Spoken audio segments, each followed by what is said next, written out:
Tenemos una nueva sección de nuestra habitual, de nuestro habitual espacio destinado a los milagros. Sí, tenemos más milagros. Ya hablamos de milagros, dirán todos, pero a cada momento.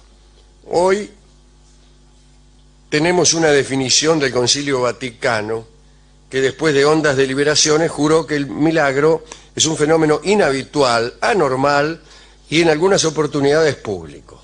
Es una idea un poco vaga del milagro, así como son vagas las instrucciones que tenemos para hacer este programa. Otros van al diccionario y comprueban que milagro viene del latín mirare, que es en el más estricto sentido mirar con algún matiz de admiración. Pero si estamos viendo lo que es un milagro, más bien que el más estricto sentido no nos va a permitir percibir el milagro. El caso es que en el transcurso de los 20 siglos del cristianismo, saber qué cosa era un milagro o saber si un hecho era milagroso o no, desde luego ha dado lugar a diversas posturas, polémicas, etc. Un ejemplo. Aunque un eclipse de sol sea un episodio insólito y prodigioso, no constituye un milagro. De manera que no basta el carácter insólito y prodigioso de un hecho para que éste sea un milagro. En todo caso, yo discrepo con el charlista, con nuestro proveedor, que en este caso creo que es Voltaire, porque yo creo que un eclipse de sol no es prodigioso, salvo por extensión. Cuando decimos que tal guitarrista es prodigioso, no lo estamos diciendo en el sentido literal, sino en el sentido metafórico. San Agustín fue el primero en intentar circunscribir el hecho milagroso, acotarlo, definirlo, y este amigo de Hipona reconocía la evidencia de la mano de Dios, pero desmentía, Araca, muchachos, el carácter sobrenatural de un milagro. Qué raro, ¿no? Negar el carácter sobrenatural de los milagros es negar que sean milagros. San Agustín decía que los prodigios eran elementos ya contenidos en la naturaleza de las cosas, y si Dios se manifestaba por medio de un fenómeno inhabitual, lo hacía solo para afirmar con mayor claridad su presencia. Es decir, no hay milagros, decía San Agustín. Sigo leyendo a San Agustín.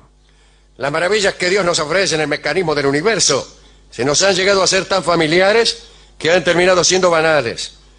Casi nadie presta así la menor atención al asombroso poder que Dios manifiesta en un simple grano de trigo. Bueno, San Agustín aseguraba que Dios se guardaba el eventual cumplimiento de hechos prodigiosos para que los hombres, insensibles ante las maravillas cotidianas, resultaran cada tanto impresionados por la presencia del Creador. Es decir, que el milagro tiene más que nada para San Agustín un sentido proselitista. San Anselmo I y después Santo Tomás de Aquino renovaron aquellas teorías. Estos dos creían que el milagro era la estricta manifestación del poder divino. Hasta ahí estamos bien, ¿no? Y no consideraban milagros a las diversidades de la creación. Bueno, entonces lo contrario de lo que dice San Agustín. Con el auge del racionalismo comenzó a impugnarse esta noción de trascendencia divina. Ahí está el amigo Montaigne, el barón de Montaigne, que comenzó a designar el milagro de la siguiente manera. Dice Montaigne: es el producto de la ignorancia que padecemos sobre la intimidad de la naturaleza. Es decir, Montaigne creía que lo que reputábamos milagroso no era más que algo cuyo natural funcionamiento desconocíamos. No me satisface tampoco, ¿no? Hay muchas cosas, digo, de cuyo funcionamiento no tenemos idea, ¿no?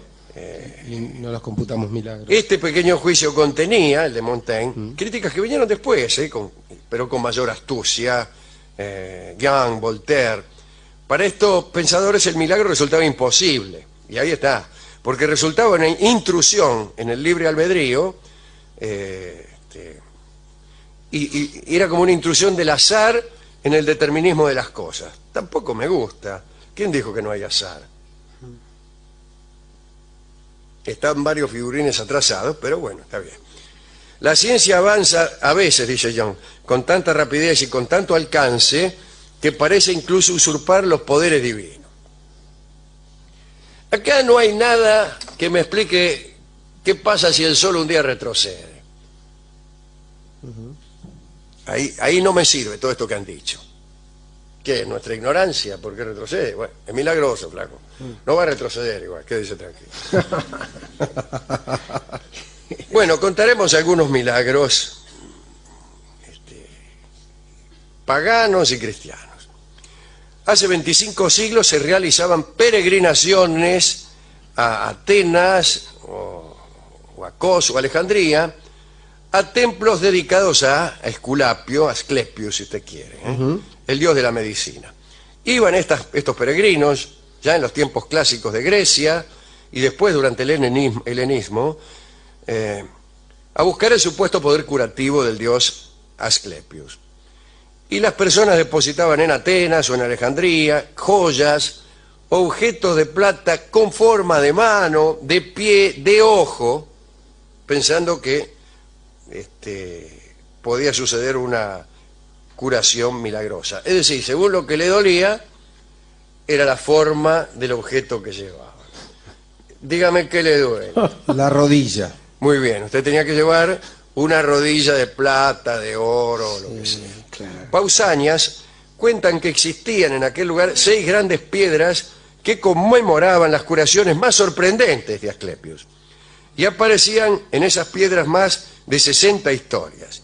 Digo que en cada historia había más de 60 piedras. No, que en cada piedra había más de 60 historias. Bien se ve que por lo menos había 360 curaciones verificadas en aquellos altares. Pero la gente que iba allí se sometía a un extraño ceremonial, ¿no? Había que esperar turno, había una cola, imagínense, más enfermo que ahora, había con la poca higiene. Y esperaban ahí y se permitía dormir mientras esperaba, ya que tenías que esperar mucho. Y estos peregrinos se sumían en un estado casi hipnótico y decían que Asclepios era propenso a aparecerse a los peregrinos durante ese sueño y conceder la curación mediante procedimientos de lo más extravagante. Uno de estos procedimientos fue el que utilizó para curar a Clemen de Argos, que era tuerto. Era tuerto. Ser tuerto en Argos es casi una paradoja, porque se acuerda que Argos era un personaje que tenía 100 ojos, o según dice usted 1000, ¿no? Leí alguna vez. Pero estamos hablando de Argos, la ciudad, ¿no? De Argos, el personaje mítico. Clemen era argivo y era tuerto. Bueno, a Asclepio se le apareció con un líquido preparado por él en sueños y se lo tiró allí donde tenía que estar el ojo, ¿no? Ajá. Y ahí estuvo un rato tirándole líquido sobre el ojo ausente. Y más tarde, Clemen de Argos advirtió que tenía un ojo nuevo. Qué bueno. Repito, advirtió que tenía un ojo nuevo. Es advertir, ¿eh? ¿Cómo lo es advertir realmente? Muy bien.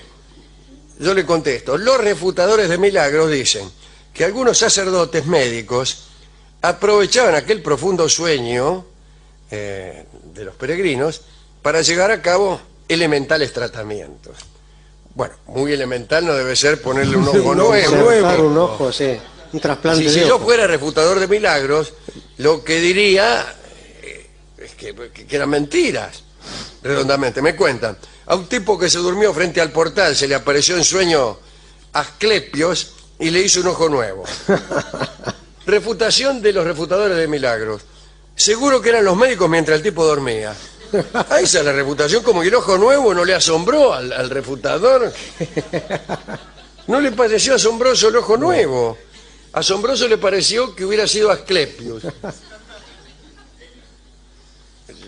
Para oponerse a ese cuento, que dicen, son mentiras de tantos glosadores y narradores de historia. Nunca sucedió eso. Sí. Pero no, fueron los médicos que estaban ahí escondidos y le pusieron un ojo nuevo.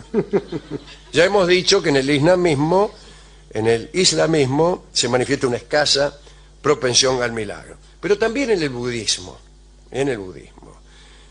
Los protestantes tampoco. Lutero tenía una idea extraña. Él decía que una vez establecida la fe, no había necesidad de milagro. Bueno, con respecto al fastidio que tienen los budistas por el milagro, hay una historia que aparece con distintas formas. Por ejemplo, un monje budista que quería alcanzar un plato que estaba sobre un palo, ¿no? Parece que un mercader rico había puesto un bol de plata, dice la historia, en la punta de un palo. Un bol de jade, quizás, no sé. Bueno. Y era un palo muy alto y difícil de escalar, tal vez estaba enjabonado, andás a ver. El detalle, el jabón se lo pongo yo. Está complicado. Bueno. Y todos los chinos trataban de subir, y mejor todavía sería que trataran los hindúes de subir. Claro, porque estaban más cerca del palo. Ya que eran budistas. Claro. Y el budismo llegó a China en una etapa posterior.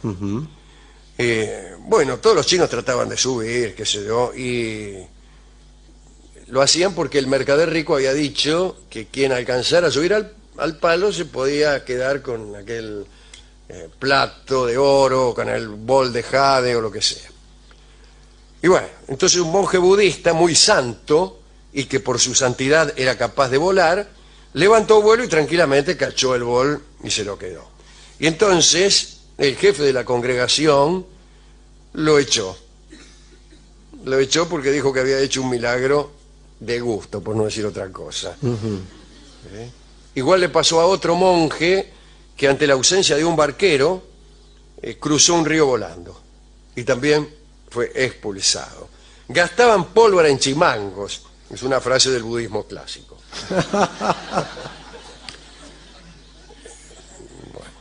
Bien, como sabemos, han existido cientos de santos, digamos mejor, centenares de santos, con poderes.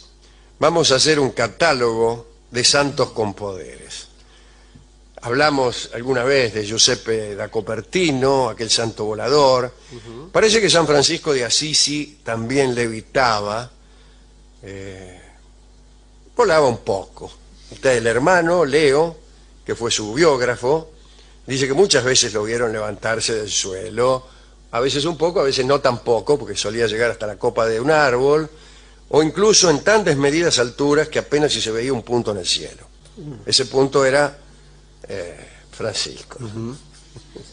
¿Quién es ese punto que está ahí? ¿Quién es ese punto que está por allá arriba? Bueno. Algunos teólogos estimaban que un grado de espiritualidad llevado a determinados niveles podía elevar materialmente a determinados cuerpos. Hacían todo eso para no admitir que volar era un milagro, especialmente si uno es un señor. Si uno es una langosta, desde luego no, pero si uno es un ingeniero y vuela, bueno, es un milagro. Santa Teresa de Ávila afirmaba que sentía a veces una liviandad tal en todo su cuerpo que en varias oportunidades sus pies perdían el contacto con el suelo.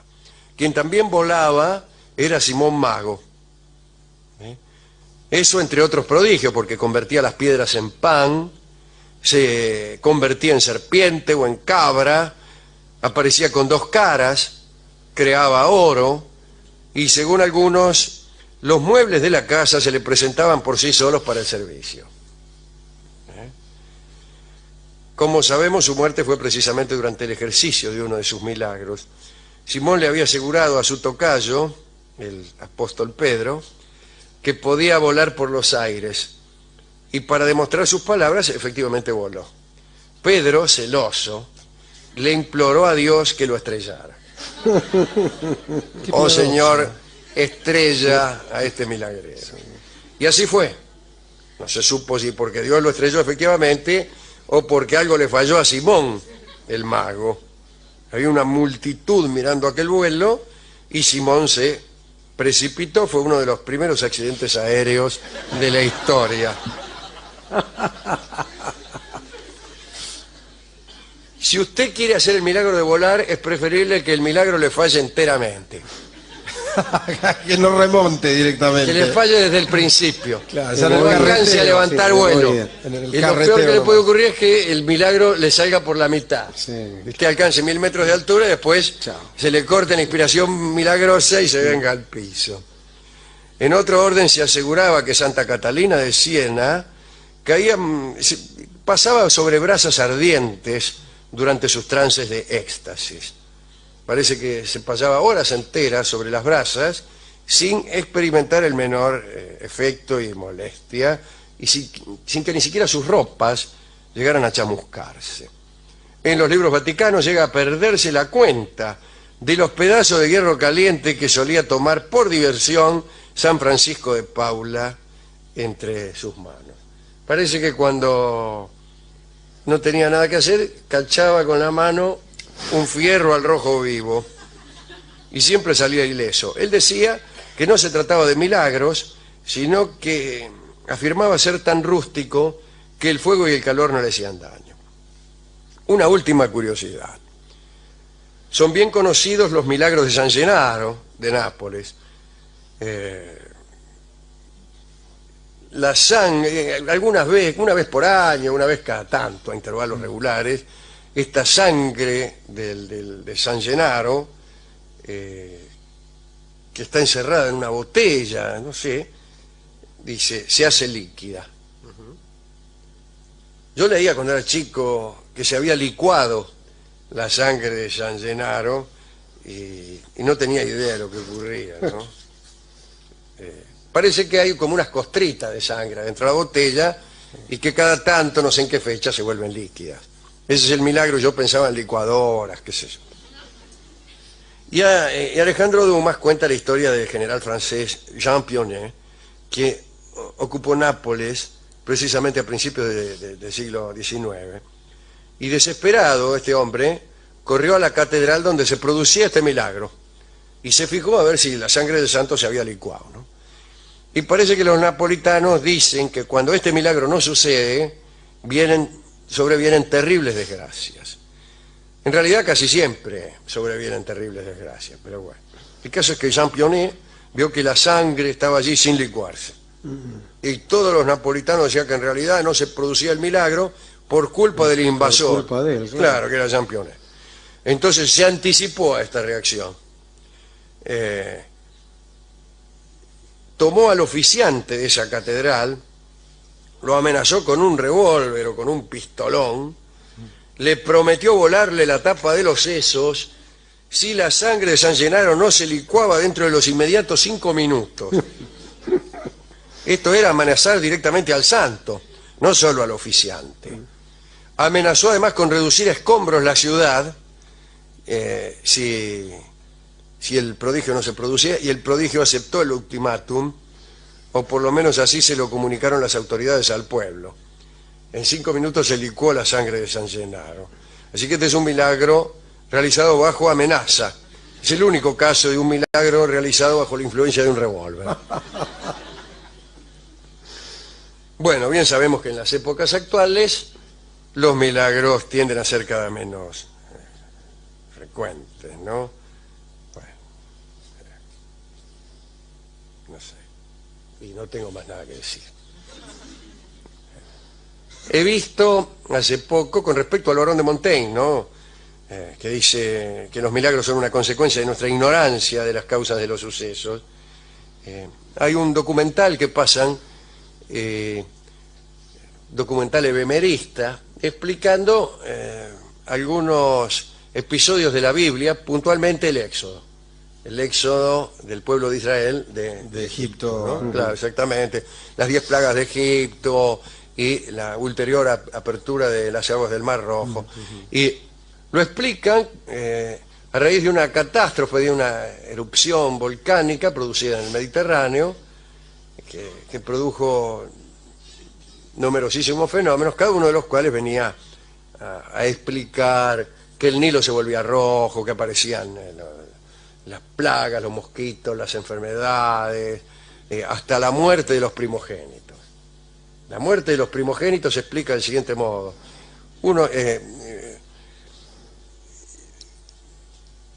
Paran mientes en una catástrofe ocurrida en un lago no hace mucho, en donde unos gases surgidos del interior de la Tierra, sulfurosos y venenosos, aparecieron bajo una forma de neblina a las orillas de un lago y mataban a todas las personas que no estaban a suficiente altura. y explican diciendo que los hijos primogénitos de la nobleza egipcia dormían en las partes inferiores, en literas bajas. Sí, en la estera más baja, ¿no? Y después los otros dormían más colgados. Entonces se moría el primogénito nada más. Bueno, es una explicación. Y bueno, los terremotos produjeron la apertura del Mar Rojo. Bueno, no importa si uno cree o no cree en esto. Pero decir esto es negar el milagro también. Y usted explica, bueno, después de todo, el Mar Rojo se abrió, pero de casualidad. Sí. Bueno, lo grande es que después de todo eso dice, bueno, pero lo que hizo Dios fue manipular la naturaleza. Qué curioso, ¿no? Digo, qué manera tan rara de creer en los milagros o no creer en ellos. Pues si un milagro es una cosa natural, no es milagroso. Ahí no hay milagro entonces.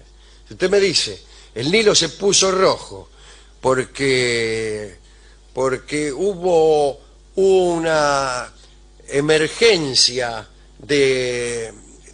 a través de unas grietas en la tierra, una especie de erupción subterránea que puso en la superficie en el fondo del lago unos cosas de hierro, no sé qué, que lo pusieron, el óxido hizo aparecer rojo el río, qué sé yo, bueno, fenómeno.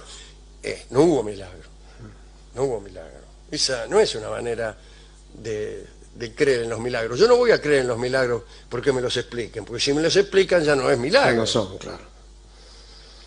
Qué cosa, ¿no? Bueno, discúlpeme, me enojé. Pero no se se enoje, así. Lo que digo es que uno puede creer que cuando le dicen, mire, el sol se detuvo para mejor observar un triunfo, usted puede decir, bueno, es una mentira, o puede creer que es cierto y que es un milagro.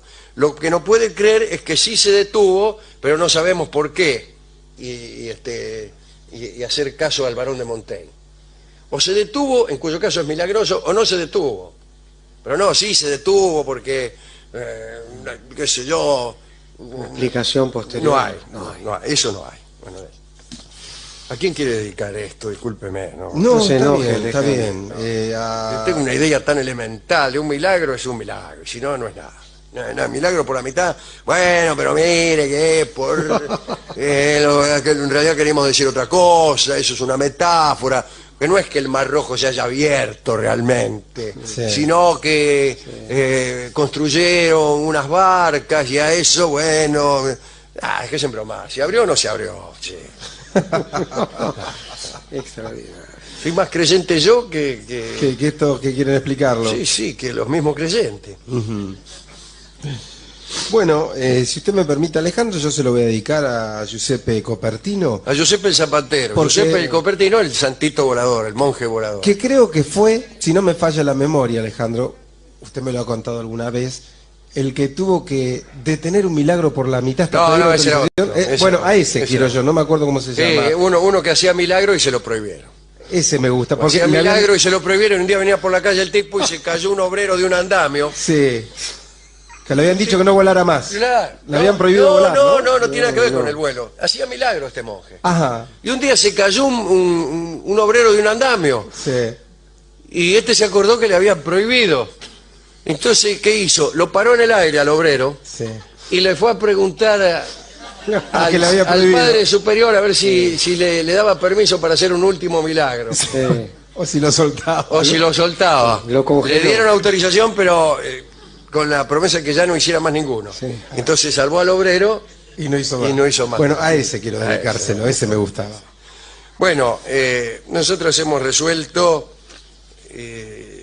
saludar a Clemen de Argos, aquel que se encontró con un ojo nuevo. Ajá. Al tuerto Clemen. Y... Ojalá le hayan puesto uno del mismo color de los que tenía él, ¿no? Eso, bueno, usted quiere tener mucha quiere? suerte. Claro. Todo Tanta no se puede, simetría, Rolón. Le pones un ojo nuevo y ahí se queja que le tocó a su lengo y él lo tenía negro. Bueno, mire, el tango que vamos a escuchar es Ojos Negros y creo que son los dos.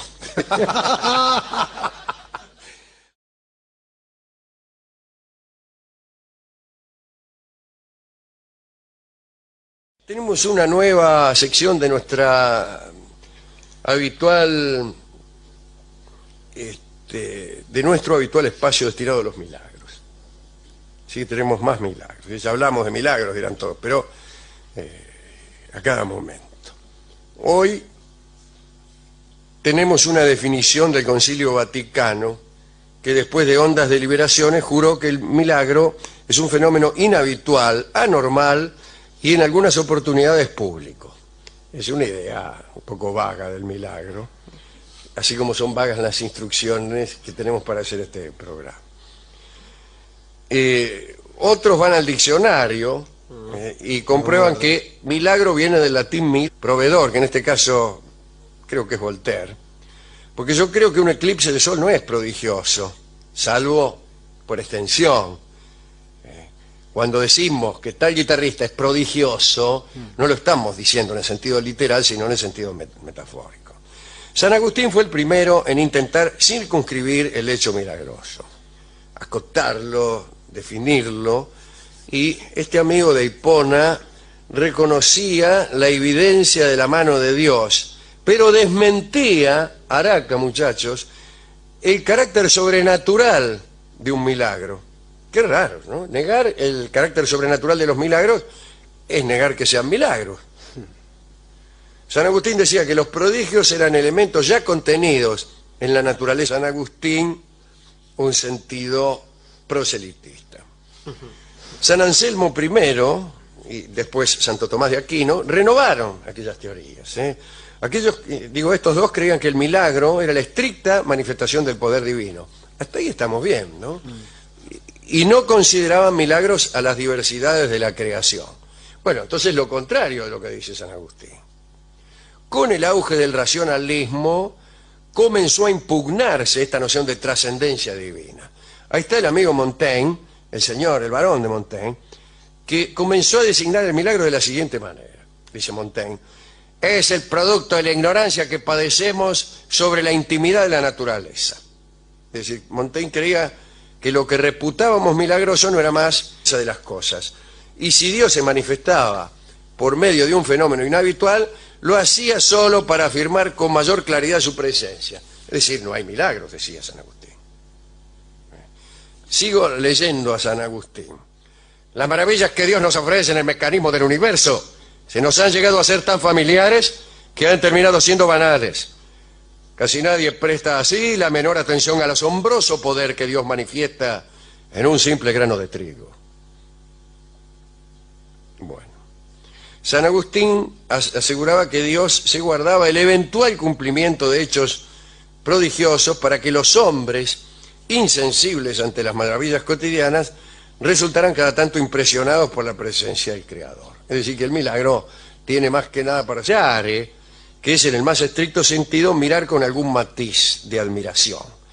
Pero si estamos viendo lo que es un milagro, más bien que el más estricto sentido no nos va a permitir percibir el milagro. El caso es que en el transcurso de los 20 siglos del cristianismo, saber qué cosa era un milagro o saber si un hecho era milagroso o no, desde luego ha dado lugar a diversas posturas, polémicas, etc. Un ejemplo. Aunque un eclipse de sol sea un episodio insólito y prodigioso, no constituye un milagro. De manera que no basta el carácter insólito y prodigioso de un hecho para que éste sea un milagro. En todo caso, yo discrepo con el charlista, con nuestro